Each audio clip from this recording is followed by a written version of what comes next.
اور آپ کافروں اور منافقین کی باتوں کی اطاعت نہ کریں اور ان کی اذیت رسانی کی طرف توجہ نہ دیں۔ اللہ پر توکل اور بھروسہ رکھیں، اللہ ہی وکالت کے لیے کافی ہے۔ حضور اکرم صلی اللہ علیہ وآلہ وسلم نے ارشاد فرمایا، مجھ پر اور علی پر خدا نے 7 سال تک درود بھیجا۔ اس عرصے میں کوئی بھی اس درود میں شامل نہ تھا، کیونکہ اس وقت میرے اور علی کے علاوہ کوئی نماز نہیں پڑھتا تھا۔ یہودیوں کا ایک گروہ حضور اکرم صلی اللہ علیہ وآلہ وسلم سے ملنے کے لیے آیا اور ان کے عالم نے آپ سے پوچھا کہ آپ کا نام بشیر، نذیر اور داعی کیوں ہے؟ آپ نے فرمایا کہ میں اپنے پیروی کرنے والوں کو جنت کی بشارت دیتا ہوں اور نافرمانی کرنے والوں کو دوزخ کے عذاب سے ڈراتا ہوں، اور میں خدا کے راستے کی دعوت دیتا ہوں۔ اللہ نے اپنے نبی معظم سے فرمایا کہ ہم نے تمہیں شاہد بنا کر بھیجا ہے۔ حبیب خدا جہاں دنیا میں شاہد ہیں اور آخرت میں آپ گواہی دیں گے، اسی لیے آپ شہید بھی ہیں۔ حضور اکرم صلی اللہ علیہ وآلہ وسلم توحید پروردگار کے شاہد یعنی گواہ بن کر آئے، اور آپ نے دنیا میں آ کر نبوت کا دعویٰ کیا۔ توحید کے لیے بھی گواہ کی ضرورت تھی اور نبوت کے لیے بھی گواہ کی ضرورت تھی۔ آپ نے دنیا میں رہ کر خدا کی توحید کی گواہی دی اور اسی لیے توحید کے شاہد بنے۔ آپ کی رسالت کی گواہی خدا نے دی اور ارشاد فرمایا کہ واللہ یعلم انک الرسول، سورہ منافقون کی پہلی آیت۔ اللہ گواہی دیتا ہے آپ اس کے رسول ہیں۔ حضور اکرم صلی اللہ علیہ وآلہ وسلم نے دنیا میں رہ کر احوال آخرت، جنت، دوزخ، میزان اور صراط کی گواہی دی، اور جب قیامت کا دن ہوگا تو آپ لوگوں کی اطاعت، نافرمانی، صلاح و فساد کی گواہی دیں گے۔ اللہ رب العزت نے اس آیت مجیدہ میں ترتیب کی پوری رعایت رکھی ہے، کیونکہ اللہ رب العزت نے فرمایا کہ ہم نے آپ کو شاہد یعنی گواہ بنا کر بھیجا۔ آپ لا الہ الا اللہ کے گواہ بن کر آئے۔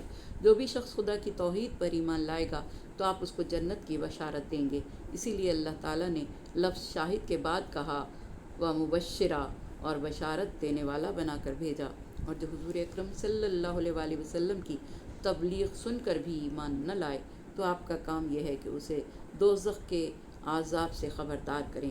اسی لیے اللہ تعالیٰ نے فرمایا یا ایھا النبی انا ارسلناک شاہدا و مبشرا و نذیرا، آیت نمبر 45۔ اے نبی، ہم نے آپ کو شاہد، بشارت دینے والا اور ڈرانے والا بنا کر بھیجا۔ پھر صرف لا الہ الا اللہ زبان سے کہنا کافی نہیں ہے، اس کے لیے پورے یقین سے راہ خدا کے دعوت کی ضرورت ہے۔ اسی لیے خدا نے فرمایا وَدَاعِيًا إِلَى اللَّهِ بِإِذْنِهِ، ہم نے آپ کو خدا کے حکم سے اس کی طرف بلانے والا بنا کر بھیجا۔ کامیاب داعی وہ ہوتا ہے جو حقائق کی روشنیوں کا امین ہو۔ اگر کوئی نور حقیقت کا حامل نہ ہو تو وہ کامیاب داعی کہلانے کا حقدار نہیں ہو سکتا۔ اسی حقیقت کی طرف اللہ نے اشارہ کرتے ہوئے فرمایا وَسِرَاجًا مُنِیرًا، اور ہم نے آپ کو روشن چراغ بنا کر بھیجا ہے۔ چراغ کی ایک خاصیت یہ بھی ہے کہ اس سے ہزاروں چراغ روشن کیے جا سکتے ہیں۔ حضور اکرم صلی اللہ علیہ وآلہ وسلم نے بھی صحابہ اور امت میں ہزاروں ہدایت کے دیے روشن کیے۔ اس آیت مجیدہ سے متصل 2 آیات یعنی وبشر المؤمنین ولا تطع الکافرین کا تعلق بھی آپ کے بشارت اور نذارات کے منصب سے ہے۔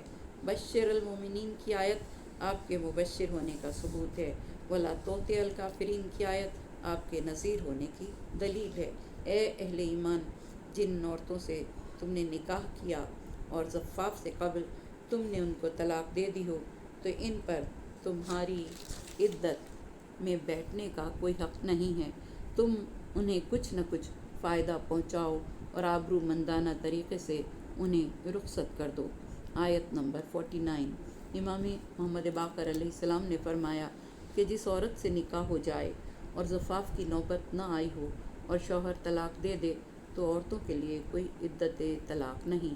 تو شوہر کو چاہیے کہ وہ اپنی منکوحہ کو کچھ نہ کچھ دے دلا کر آبرو مندانہ طریقے سے رخصت کرے۔ یہ اس لیے کہ جس عورت کو طلاق ہو جائے اسے ذہنی اذیت اور دکھ کا سامنا کرنا پڑتا ہے۔ اس سے دشمنوں کو خوشی منانے کا موقع ملتا ہے، جبکہ اللہ کریم ہے اور وہ اہل حیا کو پسند کرتا ہے۔ تم میں سے وہ لوگ خدا کے حضور زیادہ عزت پانے والے ہیں جو اپنی بیویوں کا احترام کرتے ہیں۔ امام جعفر صادق علیہ السلام سے پوچھا گیا کہ ایک عورت کا نکاح ہوا، اس کی باقاعدہ رخصتی ہوئی، لیکن مرد نے اسے مس تک نہ کیا اور اسے طلاق جاری کر دی، تو کیا عورت پر عدت واجب ہے؟ آپ نے فرمایا کہ عدت کا تعلق مادہ منویہ سے ہے۔ پوچھا گیا کہ مرد اپنی بیوی سے مقاربت کرے اور انزال نہ ہو، وہ طلاق جاری کر دے، تو اس کا کیا حکم ہے؟ تو آپ نے فرمایا کہ جب دخول ہو گیا تو پھر غسل، حق مہر اور عدت تینوں چیزیں واجب ہو جائیں گی۔ پوچھا گیا ایک شخص نے بیوی کے تمام بدن کو مس کیا مگر دخول نہیں کیا، پھر اس نے طلاق جاری کر دی، کیا عورت کے لیے عدت ہوگی؟ تو آپ نے فرمایا کہ جب دروازہ بند کر دیا جائے اور پردے ڈال دیے جائیں تو حق مہر اور عدت دونوں واجب ہو جاتی ہیں۔ پوچھا گیا ایک مرد کسی عورت سے شادی کرے، میاں بیوی کمرے میں اکیلے ہوں، دروازہ بند ہو، پردے ڈال دیے گئے ہوں، پھر مرد اس عورت کو طلاق جاری کرے، عورت یہ کہے کہ اس نے مجھ سے مقاربت نہیں کی اور مرد بھی یہی کہے کہ میں نے اس سے مقاربت نہیں کی، تو کیا ان کے بیانات کو مان لینا چاہیے؟ آپ نے فرمایا کہ ان کی اس بات کی تصدیق نہیں کی جائے گی، کیونکہ عورت اپنے آپ کو عدت سے بچانا چاہتی ہے اور مرد اپنے آپ کو مہر کی ادائیگی سے بچانا چاہتا ہے۔ پوچھا گیا کہ اگر مرد نے دخول سے پہلے بیوی کو طلاق دے دی ہو تو عورت کے لیے کیا حکم ہے؟ تو آپ نے فرمایا عورت فوراً اس سے جدا ہو جائے گی، اور اگر وہ اسی وقت کسی سے نکاح کرنا چاہے تو اسے اس کی اجازت ہوگی۔ امام علیہ السلام نے فرمایا اگر کوئی مرد اپنی بیوی کو دخول سے قبل طلاق دے دے تو عورت کے لیے کوئی عدت نہیں ہے، اور عورت پہلی طلاق پر ہی آزاد ہو جائے گی، اور جس سے نکاح کرنا چاہے اسے نکاح کی اجازت ہوگی۔ اگر شوہر نے حق مہر مقرر کیا تھا تو اسے آدھا حق مہر ادا کرنا پڑے گا، اور اگر حق مہر مقرر نہ کیا ہو تو اسے کچھ نہ کچھ مالی فائدہ دے کر ہی رخصت کرے۔ امام سے پوچھا گیا کہ ایک شخص نے اپنی بیوی کو دخول سے پہلے طلاق جاری کر دی، اس کا کیا حکم ہے؟ تو آپ نے فرمایا کہ اگر حق مہر طے تھا تو پھر اسے نصف مہر دینا ہوگا، اور اگر طے نہ تھا تو پھر اس جیسی عورتوں کو جتنا عام طور پر مہر دیا جاتا ہے اسے بھی ان کی مانند کچھ نہ کچھ دے دلا کر رخصت کریں۔ فَمَتِّعُوهُنَّ کا حکم اس عورت کے لیے ہے جس کا حق مہر طے نہ کیا گیا ہو، مگر کسی عورت کا حق مہر طے ہو تو پھر وہ نصف مہر کی حامل ہوگی اور اسے نصف مہر ادا کیا جائے گا، اور وہ کچھ دے دلا کر رخصت کرنے کے حکم میں نہیں آئے گی۔ یعنی خدا نے طلاق اور نکاح کے اس حکم کو بڑی وضاحت کے ساتھ بیان کیا۔ پروردگارا تجھے واسطہ تیرے اس کلام پاک کا جس میں تو نے ہر چیز کو بیان کر دیا اور ہر چیز کھول کر سمجھا دی، اسے سمجھنے کی، اسے پڑھنے کی، اس پر عمل کرنے کی ہمیں توفیق عطا فرما۔ پروردگارا تجھے واسطہ تیرے اس کلام پاک کا ہمیں راہ ہدایت پر قائم رکھنا، ان کی اطاعت میں ہمیں باقی رکھنا جن کی اطاعت کرنے کا تو نے حکم دیا ہے، اس بشیر و نذیر ہستی کی اطاعت، ان کا مقام و مرتبہ سمجھنے کی توفیق عطا فرمانا۔ پروردگارا تجھے واسطہ تیرے اس کلام پاک کا ہمیں ہمارے بچوں کو ہدایت کی راہ پر قائم رکھنا، صراط مستقیم پر قائم رکھنا۔ پروردگارا ان لوگوں کے راستے سے ہماری حفاظت فرمانا جو ظالم تھے یا جنہوں نے راہ ہدایت کو چھوڑ دیا۔ پروردگارا تجھے واسطہ تیرے پیارے حبیب ان کی اولاد طیب و طاہر کا ہمارے گناہان صغیرہ و کبیرہ کو بخش دے، ہمارے مرحومین کے گناہان صغیرہ و کبیرہ کو بخش دے، انہیں اپنے جوار میں بلندی درجات عطا فرما، ان کی مغفرت فرما، انہیں کروٹ کروٹ جنت نصیب فرما، جوار معصومین میں جگہ عطا فرما۔ پروردگارا ہمارے ان گناہوں کو بخش دے جن کے سبب تیرے عذاب کا نزول ہوتا ہے، ان گناہوں کو بخش دے جن کے سبب ہم اپنی دعاؤں کی قبولیت سے محروم رہ جاتے ہیں۔ پروردگارا تجھے واسطہ ان ہستیوں کا کہ جن کے وسیلے سے تیری رحمتوں کا، تیری برکتوں کا نزول ہوتا ہے، پالنے والے ہمیں ان کی محبت کے ساتھ اس دنیا میں زندہ رکھنا، ہمارے اعمال کو اپنی بارگاہ میں قبول فرمانا، ہماری نمازیں، ہمارے روزے، ہمارا حج و زکوٰۃ اپنی بارگاہ میں قبول فرمانا۔ جو بیمار ہیں پالنے والے ہر بیمار کو صحت کاملہ، صحت عاجلہ عطا فرما، جس نے مجھے دعا کے لیے کہا انہیں صحت کاملہ عطا فرما۔ پروردگارا تجھے واسطہ تیرے حبیب پاک کا پروردگارہ جو گودیاں خالی ہیں ان گودیوں کو بے عیب اولاد سے نواز دے، جو اولاد نرینہ کے طلبگار ہیں انہیں اولاد نرینہ عطا فرما۔ پروردگارہ واسطہ محمد و آل محمد کا ہمارے ملک میں امن و امان رہے، دہشت گردوں کو نیست و نابود فرما، اسلام کا بول بالا فرما۔ جو بے گناہ قید ہیں پروردگارہ ان کی رہائی کا انتظام فرما۔ پالنے والے جو رزق روزی کے لیے پریشان ہیں ان کی روزی میں برکت عطا فرما۔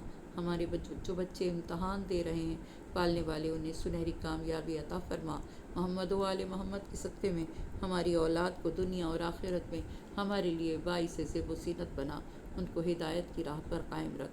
پروردگارہ اہل کشمیر، اہل فلسطین پر رحم فرما، یہودیت اور عیسائیت کی چالوں کو انہی پر پلٹ دے، اسلام کا بول بالا فرما۔ محمد و آل محمد کے صدقے میں جو حج و زیارات کے متمنی ہیں انہیں یہ سعادت نصیب فرما۔ واسطہ محمد و آل محمد کا ہمارے تمام مقامات مقدسہ کی حفاظت فرما۔ واسطہ محمد و آل محمد کا پروردگارہ جو حاجتیں ہمارے دلوں میں ہیں لیکن زبانوں تک نہیں آتی تو ان سے واقف ہے، پروردگارہ ہماری ان حاجتوں پر قبولیت کی مہر لگا۔ جو زندگی دی ہے اس میں کسی کا محتاج نہ کرنا، جو ہاتھ تیری بارگاہ میں پھیلے ہیں پروردگارہ یہ ہاتھ کسی اور در پہ نہ پھیلیں۔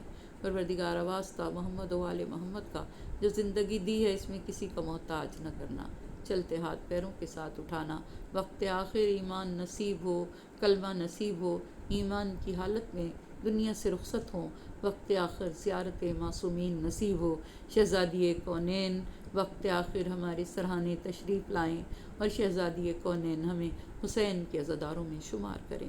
پروردگارہ واسطہ محمد و آل محمد کا جب ہم قبروں میں جائیں تو معصومین علیہ السلام کی زیارت نصیب ہو، قبروں میں کو کشادگی ملے، قبروں کو روشنی ملے، اور پروردگار دو عالم واسطہ محمد و آل محمد کا جب قبروں سے اٹھیں تیری بارگاہ میں پہنچیں تو میدان حشر میں ہماری شفاعت کی جائے، شہزادی حسین کے عزاداروں میں شمار کریں اور شہزادی خود ہمیں منتخب کر کے جنت تک لے جائیں اور جنت کے دروازے پر حسنین کریمین ہمارے استقبال کے لیے موجود ہوں۔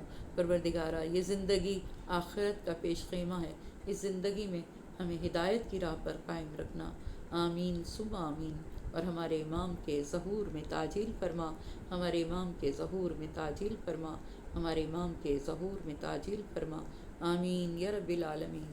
ربنا تقبل منا انک انت السمیع العلیم۔